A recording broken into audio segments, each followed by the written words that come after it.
Meu nome é Débora, uma imperfeita, falando do que é perfeito. Abra sua Bíblia comigo, livro de Êxodo, no seu capítulo 4 e 5. Leia depois com calma e com atenção. Você vai aprender muito com esses capítulos desse livro. Prepara papel e caneta para você anotar aquilo que o Espírito Santo de Deus falar ao seu coração, porque virão frases e orientações poderosas para você. Êxodo 4. Moisés, então, vai ter uma crise, vamos dizer assim. Como popularmente a gente brinca e fala, uma crise de identidade? Não sei se foi uma crise de identidade, mas foi uma necessidade de aprovação, de se achar menor, de não achar que, de fato, ele estava indo para um propósito estabelecido por Deus, que Moisés pergunta assim para Deus: mas e se eles não acreditarem em mim e não quiserem me ouvir? E se eles ainda disserem, o Senhor não apareceu? E se? E se? E se? E se? É como toda vez que a gente tem algo para fazer. Quando a gente vai desbravar um novo terreno, quando a gente vai para uma nova empreitada, quando a gente vai começar algo novo, nossa cabeça fica cheia de si, né? Mas e se? E se der errado? E se não der certo? E se não for o tempo? E se não gostarem de mim? E se não gostarem da minha aparência? E se eu não tiver o corpo? E se eu não tiver performance? E se eu não... E se... E a gente vai colocando um monte de si, né? Deixa eu te falar uma coisa. Da onde vem tanta necessidade de aprovação na sua vida? Da onde vem esse medo tão grande de não ser ouvido? Você já foi aprovado por Deus para esse projeto, você já foi aprovado por Deus para esse negócio. Só vai, só vai. Da onde vem esse medo de não ser ouvido? Você vai falar em nome de Deus, e se eles não ouvirem? Eles vão ter que ouvir de algum jeito ou de outro, porque quando Deus fala, até o inferno tem que obedecer. Então, mas isso fica um questionamento para você. Busca aí dentro de você, no seu interior, nos seus pensamentos, nas suas emoções. De onde está vindo essa necessidade de aprovação? Quem é que não te aprovou algum dia na vida? Que fez você achar que você era incapaz? Foi um professor na escola? Foi um pai extremamente crítico, abusivo? Foi uma mãe extremamente crítica e exigente? Foram colegas? Foi um irmão que apontou o dedo para você, gritou, falou coisas absurdas? Foi uma irmã? Quem foi? Foi um tio? Foi uma avó, um avô? Da onde vem essa sua necessidade? Chegou o tempo de você olhar para ela e falar, né? Passou, tá lá atrás. Agora quem me aprova é Deus, e se Deus me aprovou, eu vou. Deixa lá atrás, deixa lá onde isso aconteceu, deixa lá onde aconteceu, porque não acontece mais. Tem pessoas que às vezes ficam presas, né? Num comentário, às vezes até em berros, né? Se você for um pouquinho mais velho, você vai lembrar disso. Embora, viu, vou te dizer, não sei nem ser tão mais velho, chega a parecer absurdo, mas é esse absurdo que nós vemos hoje, pleno ano de 2025.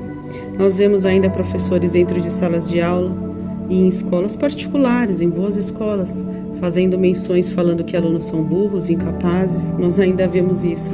É absurdo, né? E isso devia ser um crime. Isso sim deveria ser um dano moral, porque isso faz com que pessoas parem num lugar da vida delas, que depois, às vezes depois de 30, 40 anos, elas não conseguiram sair daquele lugar. Será que você está preso numa sala de aula quando o professor falou que você era burro, que você era incapaz, que você não conseguia fazer nada? Será que você está preso lá ainda? Na sua 3ª série, na sua 5ª série, na sua 6ª série? Será que você está preso lá ainda? Será que é dali que vem esse seu medo de falar em público, essa necessidade de aprovação? Se for, tá na hora de você deixar ele lá, olhar para você, se olha no espelho e fala: opa, eu sou o fulano, eu tenho tantos anos e eu sou o que a Bíblia diz que eu sou. Eu posso o que a Bíblia diz que eu posso, eu tenho o que a Bíblia diz que eu tenho e eu tenho a aprovação de Deus, por isso eu vou. É posicionamento. Posicionamento. Mas é então, o Senhor dá uma orientação para Moisés. e diz para ele: Moisés, tá vendo essa vara aí? Você tem o quê? Uma vara, né? Então você já tem alguma coisa na tua mão, não tem? Você já tem um instrumento. Eu já te dei um instrumento. Se além de aprovado, tá indo na minha aprovação, na minha direção, você tem um instrumento. E esse instrumento que eu te dei, ele pode se transformar em cobra. Só que quando ele se transformar em cobra, quando você joga, ele se transforma em cobra, e quando você quiser, ele volta a ser vara. Sabe por quê? Porque é Deus já mostrando que Deus tem controle sobre o diabo, Deus tem controle sobre o inimigo. A vontade de Deus está acima de todas as coisas. Então, essa serpente que enganou a Eva e teve estratégia para tirá-los do paraíso, agora ela está subjugada debaixo de um homem cheio do Espírito Santo de Deus. Por isso a Bíblia diz que Deus nos deu poder para pisar sobre serpentes e escorpiões. Essa cobra está onde? Debaixo dos teus pés, mas para isso você tem que pôr o pé em cima dela, né? Você não pode deixar ela deitar e rolar em você. E aí então, Deus dá poder, né? E diz que Ele tem poder para abençoar, para curar. E tantas coisas o Senhor vai falando, vai mostrando e vai capacitando Moisés nesse caminho. Até o tempo em que Deus fala para Moisés: Moisés, já está no tempo. Volta agora para o Egito, porque aquele faraó que estava obstinado por te matar todo mundo, ele já não existe mais.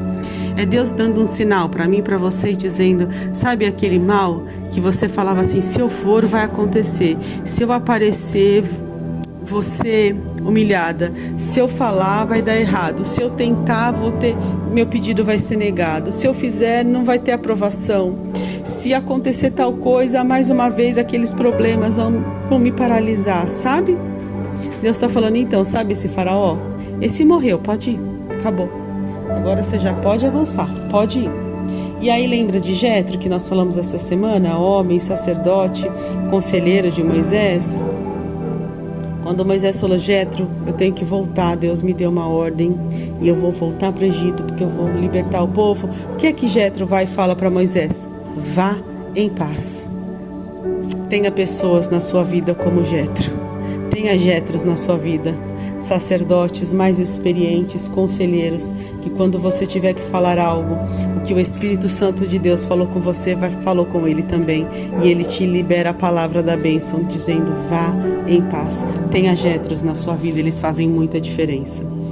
E aí então, Deus deu orientações para Moisés e já foi dizendo: olha, é o seguinte, eu vou endurecer o coração dele, ele não vai querer deixar, mas vão acontecer algumas coisas lá, viu? Terão maravilhas, e eu concedi na tua mão, vai acontecer, eu vou realizar. E aqui, antes mesmo de Moisés ir, Deus já fala para Moisés: eu matarei o primeiro filho dele. Aqui, antes de Moisés ir, Deus já avisou. Então não foi surpresa. Então tem algumas coisas as quais o Senhor nos manda fazer, que Deus fala: olha, você vai acontecer isso, mas vai acontecer tal coisa de desastroso com alguém. E é isso mesmo. E é isso mesmo. E aí foi então que nesse caminho, né, e Deus vai falando para ele: vai, eu vou estar com você e eu te ensino o que você tem que dizer. É mais uma vez Deus nos ensinando no caminho. Vai no caminho, por quê? Porque no caminho Deus ensina. Vai no caminho, porque no caminho Deus te mostra. E aí então, mesmo assim, Moisés continua falando para Deus: mas poxa, Deus, eu não sei falar. E Deus fala: você não sabe falar, né? Você tem uma gagueira exposta, né? Você tem uma vergonha pública, todo mundo sabe, todo mundo conhece, todo mundo ri, né? Mas fica tranquilo, ela não vai mais te impedir de fazer nada. Por quê? Porque eu vou levantar alguém que vai falar por você, vai lá chamar Arão, que Arão vai falar. Aquilo que você talvez tenha um problema, que você não consiga expressar tão bem, ou na sua incapacidade, na sua inabilidade, fica tranquilo, você vai andar lado a lado. Com quem? Com quem tem habilidade, com quem domina, com quem sabe fazer, e vai fazer junto com você. Mas só que aí, quando Moisés chega lá, a Bíblia diz que Faraó faz o quê? Aumenta a opressão.